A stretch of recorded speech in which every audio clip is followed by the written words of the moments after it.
Hey everyone, I am Jovi and welcome to my channel. If you're watching this video, you're probably exploring on how to migrate to Australia as an IT professional, or maybe just wondering on how ACS Skills Assessment works. Either way, I want to share my journey with you guys. Just a quick introduction about myself. I am Jovi and I am originally from the Philippines. So I graduated in 2012 with a degree of Bachelor of Science in Computer Science. Right after that, I worked as a computer science professor for 7 years. And also, I am working as a freelance software developer that time. Later on, I moved to Dubai and worked as an IT teacher for a year before I came to Australia. When I first came to Australia, I entered as a student visa dependent. My partner was the main visa holder and I came under visa subclass 500. And now I am grateful to say that I am a permanent resident of Australia. In this video, I will walk you through my ACS Skills Assessment journey on how I got assessed as a developer programmer, the requirements that I submitted, the payment process, and the results. So before jumping into the requirement, we need to first know what is ACS.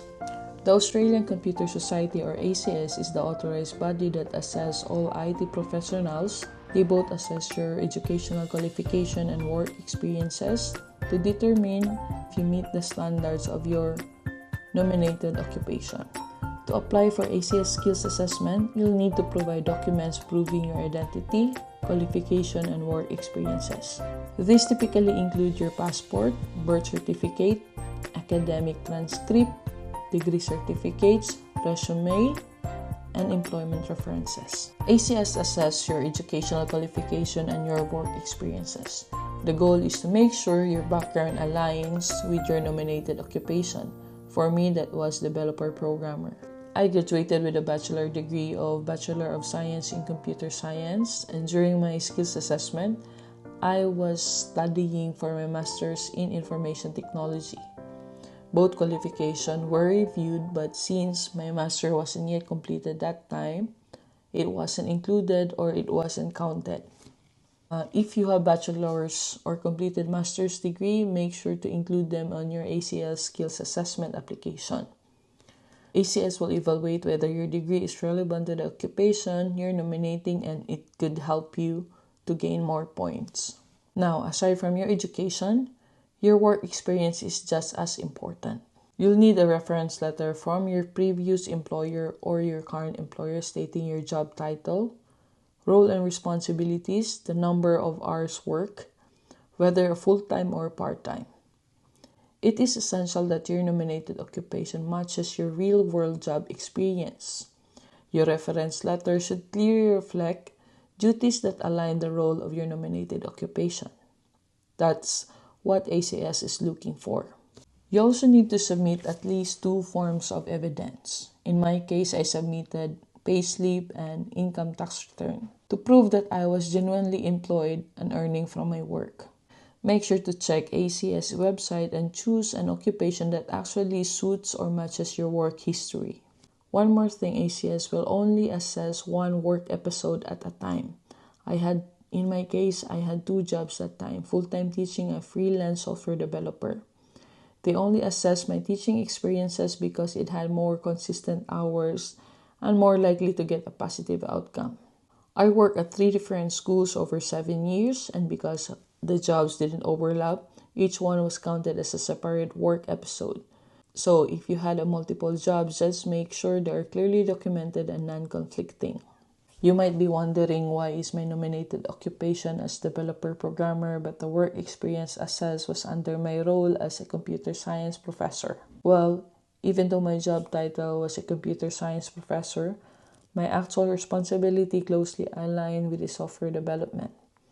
I taught core subjects like system analysis and design, algorithms, and software engineering. I also supervised thesis and capstone project and worked on institutional projects where I personally developed systems used by the school. So in reality, I wasn't just teaching, I was applying software development skills in real-life scenarios. And that matched the developer programmer occupation criteria and helped me to get a positive skills assessment. When choosing your nominated occupation, it is important to know occupations are grouped into three major lists. First, short-term skilled occupation list. Second, medium and long-term strategic skills list. And the regional occupation list. These lists affect your visa pathway, how long you can stay, and your eligibility for permanent residency. Developer programmer is on the medium and long-term strategic skills list, which means it is high demand and support longer visa options like subclass 189, 491, and 186, all of which offer pathways to permanent residency. Now let's talk about the cost. When I applied, the fee for the ACS Skills Assessment was about 530 Australian dollar, but always check the ACS website for the latest pricing because it might change.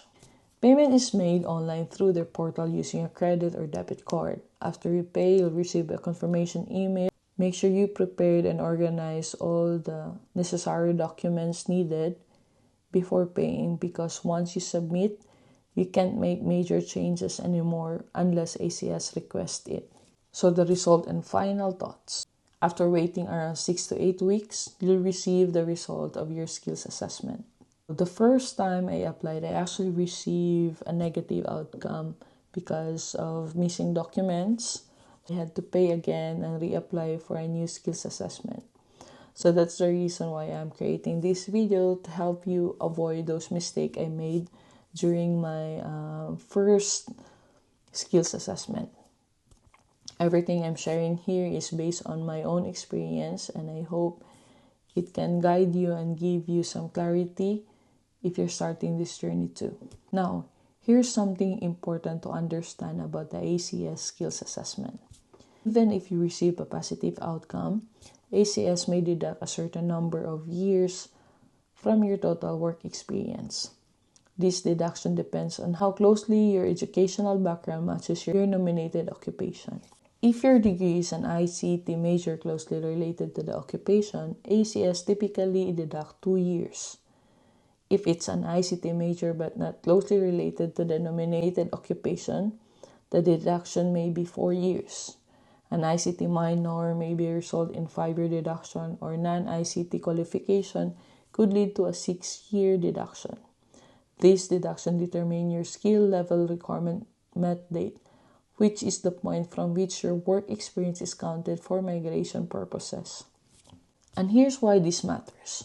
Some visa subclasses, like the Employer Nomination Scheme Subclass 186, require you to have a positive skills assessment and at least 3 years of relevant work experience in your nominated occupation. So even if ACS gives you a positive result, what's more important is the actual number of years they recognized it. If you're in the middle of this process or planning to do it soon, don't give up. Take it step by step. Be honest and be detailed on your documents, and understand how ACS calculates everything. It will help you set the right direction, right expectation, and plan your next move. Thank you so much for watching. If this video helped you in a way, don't forget to like, subscribe, and leave your questions in the comments. I will try my best to help you out. See you in the next vlog, guys. Thank you.